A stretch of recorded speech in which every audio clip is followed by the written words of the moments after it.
અને મારે લઈ જવી છે તો હું શું કરીશ? આમ તેડી તો નહીં લેવાય ને બાઇક ચલાવવાનું માર, તો હું શું કરીશ? આપણી પાસે એક રૂમાલ હોય છે આપણી પાસે રૂમાલને તમારે અહીં બાંધી દેવાનો.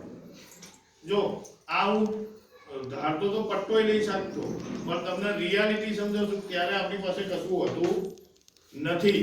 ત્યારે આપણી પાસે માત્ર આ રૂમાલ જ હોય. રૂમાલને તમે અહીં બાંધી દીધો. રૂમાલનો બીજો છેડો તમે અહીં પણ બાંધી શકો છો.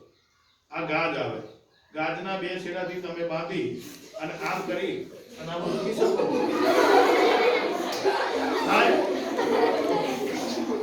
આ ચીનાભાઈ મને ઉચકી શકે આ ટ્રીકથી, અને હું ચીનાભાઈને ઉચકી શકું.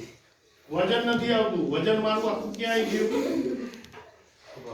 ક્યાં આવી જશે? ખભા ઉપર. એના પગ લટકતા રહેશે. એટલે મારા ઉપર વજન આવશે. હું એને 200 કિલોમીટર ખાલી એક હાથ રૂમાલથી અમદાવાદ સુધીમાં લઈ જવો તો લઈ જવું. કારણ કે આ તો બેભાન છે, સમજો. આ તો બેભાન છે. હું એ ટ્રીક તમને સમજાવું છું. આ એમ નહીં કે હવે ગાંઠ માર દઈ ગયા.